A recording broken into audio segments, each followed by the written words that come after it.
السلام علیکم ورحمۃ اللہ وبرکاتہ۔ یہ ایک بھولی بسری لوک کہانی ہے۔ اس کہانی کا انداز بتاتا ہے کہ یہ بے حد قدیم کلاسیکل کہانی ہے۔ تو چلیے یہ دلچسپ کہانی شروع کرتے ہیں۔ پرانے وقتوں کی بات ہے۔ پنجاب کے کسی گاؤں میں ایک لڑکی رہتی تھی۔ چند آفتاب چند مہتاب، حسین تو تھی ہی، سونے پر سہاگا، نہایت نیک اور بھولی بھالی بھی تھی۔ ہنستی تو گالوں میں گڈھے پڑتے۔ وہ تھی اور اس کی ماں دونوں ایک حویلی میں رہتی تھی۔ اس کے 4 بھائی اور بھی تھے۔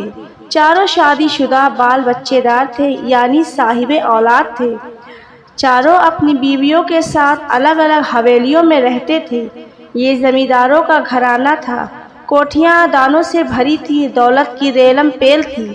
سب سے بڑے بھائی کی بیوی آفت کی پرکالہ تھی، بہت جھگڑالو، ہر وقت غصہ ناک پر ہوتا تھا، اور غصیل ہونے کے ساتھ ساتھ وہ ظالم بھی تھی۔ لیکن باقی بھائیوں کی بیویاں بہت ہی اچھی تھیں۔ ایک روز کا ذکر ہے کہ اس لڑکی کے ماموں کی شادی تھی۔ بارات جا رہی تھی۔ بھانجی نے دیکھا تو اتفاق سے سر پر اوڑھنے کے لیے کوئی دھلی ہوئی چادر پاس نہ تھی۔ دیوار سے دیوار جڑی تھی۔ کود کر اپنی بڑی بھابھی کے پاس گئی اور اس سے اوڑھنی مانگی۔ بڑی حیرانی کی بات ہے کہ توقع کے خلاف بھابھی نے اپنا سالو ننند کے حوالے کر دیا۔ سالو ایک سرخ رنگ کے کپڑے کو کہتے ہیں، جو اوڑھنی جو دلہن اوڑھتی ہے اور تہبند کے طور پر بھی استعمال کرتی ہے، مثلاً شال وغیرہ۔ ہم اسے آسانی کے لیے شال ہی کہتے ہیں۔ لڑکی بھابھی کی شال اوڑھے ہم جولیوں کے ساتھ ہنستی کھلکھلاتی ماموں کی بارات میں شامل ہوئی۔ بارات دلہن کے یہاں پہنچی۔ زمینداروں کی بارات تھی۔ خوب باجا گاجا اور دھوم دھڑاکا ہوا۔ نکاح کے بعد باراتیوں کو کھانا کھلایا گیا۔ زردہ، بریانی، قورمہ، پلاؤ، متنجن، مظفر، فرنی، سب کچھ موجود تھا۔ اچانک کرنا خدا کا کیا ہوا، کھانا کھانے کے دوران میں شوربے سے بھرا ہوا ڈونگا کسی کے ہاتھ سے لڑکی کے اوپر پلٹ گیا اور شال پر شوربے کا یہ بڑا سا داغ لگ گیا۔ لڑکی کی تو جان ہی نکل گئی۔ بیچاری بھابھی کے خوف سے تھر تھر کانپنے لگی۔ شال پر یہ داغ پڑ گیا، بھابھی نہیں چھوڑے گی۔ آنسوؤں سے منہ دھونے لگی۔ سہیلیوں نے تسلی دی، پانی سے شال کو دھویا، مگر دھبا نہ گیا۔ سرخ رنگ پر داغ کچھ زیادہ ہی نمایاں تھا۔ لڑکی بارات کے ساتھ واپس گھر آئی، اس شال کو طے کیا اور شام کے جھٹپٹ میں بھابھی کو دے کر آئی۔ اس نے بھی اسی طرح پکڑا اور ٹرنک میں رکھ دیا۔ یہ کچھ دن کی بات ہے۔ بڑی بھاوج کے دل میں میکے جانے کی سمائی۔ نہائی دھوئی، لمبے لمبے کالے بال جو کولہوں سے نیچے تک آتے تھے، دھوپ میں سکھائے، کپڑے بدلے، سر پر اوڑھنے کے لیے ٹرنک سے سالو نکالا، تہ کھولی۔ ارے یہ کیا!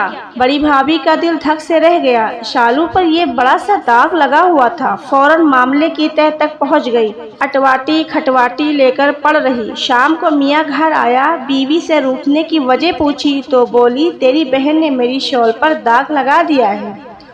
جاؤ اسے قتل کر اس کا خون لے کر میرے پاس آ، میں اس کے لہو سے اپنا شالو رنگیں گے، تبھی داغ جائے گا، اور تیری بہن کے سرخ خون سے میرے سالو کا سرخ رنگ پھر سے بحال ہو جائے گا۔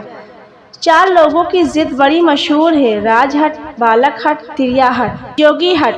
جیسے تیسے کچھ رات گزری۔ ابھی صبح قاصر تھی کہ بڑے بھائی نے آ کر بہن کو جگایا، کوئی بہانہ کر کے اسے گاؤں سے باہر لے کر آیا۔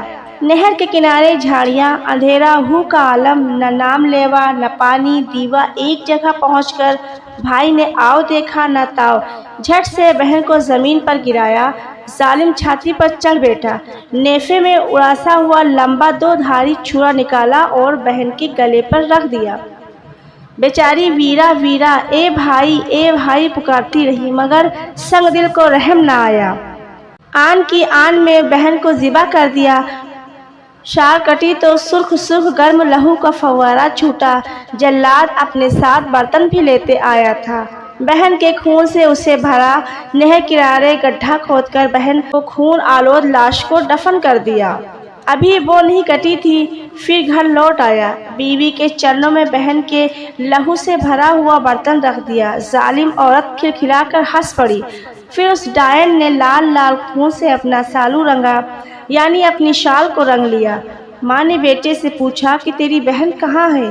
تو اس رنگ مرید جن مرید نے بہانہ کیا اور رو رو کر کہنے لگا کہ اسے تو نہر کنارے بھیڑیا اٹھا کر لے گیا، مگر بوڑھی ماں کی تسلی نہ ہوئی۔ رات دن بیٹی کی یاد میں اشکوں کے ہار پروتی رہی، روتی رہتی تھی۔ کرنا خدا کا کیا ہوا کہ چند دن بعد لڑکی کی قبر پر آم کا پودا اگا۔ دیکھتے ہی دیکھتے پودا بڑا ہوتا گیا اور کچھ مہینوں میں چھایا دار درخت بن گیا۔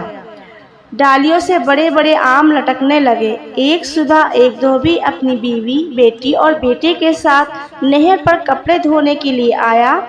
اس نے میلے کچیلے کپڑوں سے لدا فنا گدھا فلاحی کے پیڑ سے باندھا۔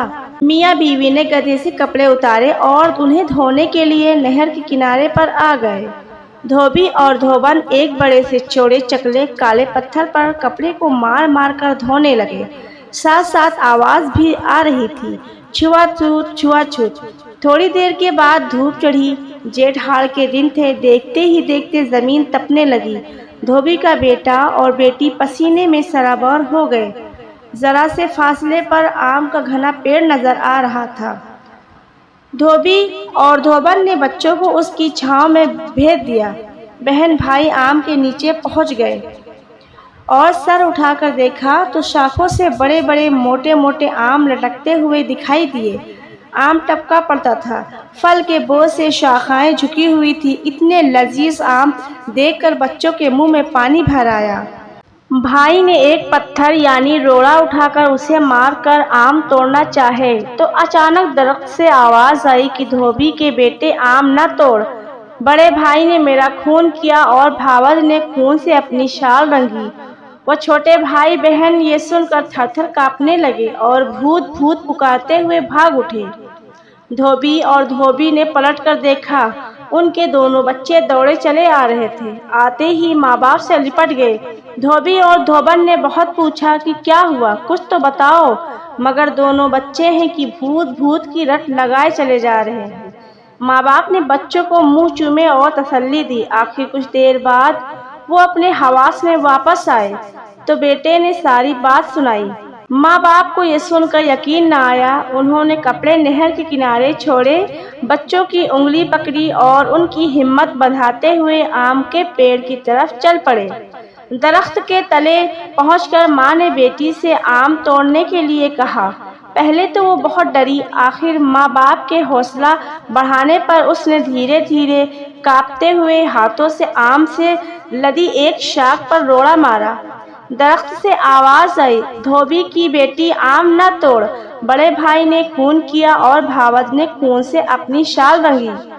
دھوبی اور دھوبن کا خاندان دہشت زدہ ہو کر بھاگنے کا ارادہ کر ہی رہا تھا کہ آم کے پیڑ سے پھر آواز آئی، دھوبی مجھ سے مت ڈر، میں کوئی بھوت پریت نہیں، میں تو ایک دکھیاری لڑکی ہوں جسے اس کے بھائی نے بےرحمی سے قتل کر ڈالا، صرف اس لیے کہ ننند کے ہاتھوں بھابھی کے سالوں پر داغ لگ گیا تھا۔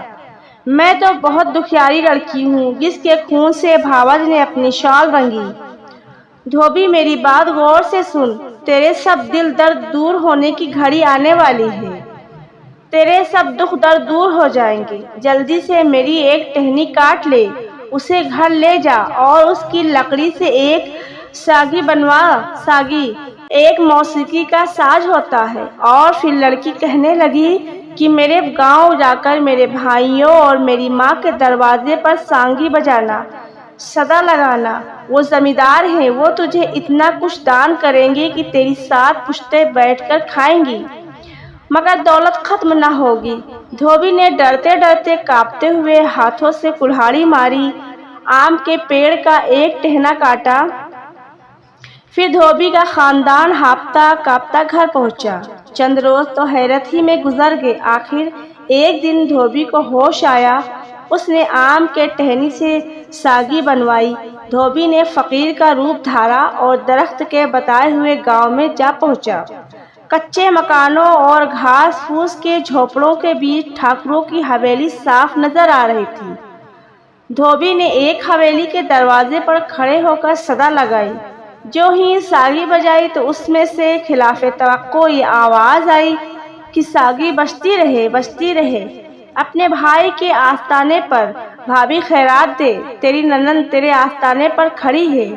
سب سے چھوٹی بھاوت نے سنا تو آنکھ بھر آئی، پرات میں اشرفیہ رکھ کر لائی، دھوبی دعائیں دیتا ہوا آگے بڑھ گیا۔ ایسا ہی دوسری اور تیسری بھابھی کے دروازے پر ہوا، سانگی سے وہی آواز نکلی، ویسی ہی بھابھیاں روئیں، خیرات میں اسی طرح اشرفیاں ملی۔ اب سب سے بڑے بھائی کی حویلی آئی، جب دھوبی نے صدا لگا کر سانگی بجائی تو اس بار سانگی سے یہ آواز نکلی، اے سانگی، اے ساز بجتی رہے اپنے دشمن کے آستانے پر۔ اے تیز مزاج بھابھی خیرات دے، تیری ننند تیرے آستانے پر کھڑی ہے۔ بڑی بھاوہ نے یہ سنا تو ٹھٹکی، وہ ظالم ایک پرات میں روڑے کنکر اور چولہے سے راکھ لے کر آئی، دھوبی کی جھولی میں ڈالی اور جلدی جلدی اسے چلتا کیا۔ اب لڑکی کی ماں کی حویلی آئی، دھوبی نے حسب سابق صدا لگائی، جو ہی ساگی بجائی تو اس میں سے یہ آواز آئی کہ ساگی بجتی رہے اپنے باپ کے آستانے پر، ماں خیرات دے، تیری بیٹی تیرے آستانے پر کھڑی ہے۔ لڑکی کی ماں نے سنا تو خوشی سے دیوانی ہو گئی، آنکھیں خوشی کے آنسوؤں سے بھیگ گئی، بھاگی دروازے پر آئی، کیا دیکھتی ہے کہ ایک فقیر کی سانگی میں سے یہ آواز نکل رہی ہے۔ گھر سے تمام ٹون گہنا اور اشرفیاں اٹھا لائی اور دھوبی کو دے کر اس سے سانگی خرید لی۔ لڑکی کی ماں نے سانگی کے گھر کے سب سے پچھلے کمرے میں رکھ دی، اس کمرے کی طرف کوئی بھی نہیں جاتا تھا، یہ عام طور پر خالی ہی رہتا تھا۔ اگلے روز ماں کسی کام سے باہر گئی، شام کو جب واپس آئی تو اس کی آنکھیں کھلی کی کھلی رہ گئی۔ کیا دیکھتی ہے کہ گھر کی ہر چیز بہت سلیقے سے رکھی ہوئی ہے، گھر کے سب فرشوں پر کسی نے جھاڑو دیا ہے، برتن بھانڈے پر نہایت ترتیب سے سجے ہوئے ہیں۔ ماں نے لاکھ ذہن لڑایا مگر کچھ سمجھ میں نہ آیا، آخر تھک ہار کر سو گئی۔ اگلے روز پھر کہیں جانا ہوا، صبح کی گئی شام کو آئی، آج اور ہی گل کھلا ہوا تھا۔ صفائی ستھرائی جھاڑو پوچھے کے ساتھ ساتھ ماں کے تمام نئے پرانے کپڑے، بستروں کی چادریں، تکیوں کے غلاف، کھڑکیوں کے پردے کسی نے دھو کر صحن کے بیچوں بیچ بندھی ہوئی لوہے کی تار پر دھوپ میں سوکھنے کے لیے پھیلائے ہوئے ہیں۔ یہ ڈرامہ کئی دنوں تک ہوتا رہا، آخر ایک دن بات ماں کے پلے پڑی، بات سمجھ میں آئی، یکایک سانگی کا خیال آیا، بھاگی پچھلے کمرے میں گئی تو کیا دیکھتی ہے کہ کمرہ چاند کی چاندنی میں نہایا ہوا ہے، چمیلی کی خوشبو پھیلی ہوئی ہے اور اس کی پیاری بیٹی پھولدار چادر سے ڈھکی چارپائی پر بیٹھی، سر پر آنچل لیے سفید کپڑوں میں ملبوس قرآن پاک کی تلاوت کر رہی ہے۔ شدت جذبات سے بے قابو ہو کر ماں آگے بڑھی اور بیٹی سے لپٹ گئی۔ بیٹی کو یوں لگا جیسے جلتی دھوپ میں سفر کے بعد برگد کے گھنے سائے میں آ گئی ہو، کیونکہ مثل مشہور ہے کہ مائیں ٹھنڈی چھاؤں کی طرح ہیں اور بھائیوں کے دم سے خوشیاں اور مزے ہیں۔ ہاں، یہ دوسری بات اس لڑکی کے حق میں صحیح ثابت نہیں ہوئی تھی۔ اگر آپ کو ہماری یہ ویڈیو پسند آئے تو پلیز اسے لائک کریں، شیئر کریں اور ہماری نئی ویڈیو دیکھنے کے لیے ہمارے اس چینل کو سبسکرائب کرنا نہ بھولیں۔ جزاک اللہ۔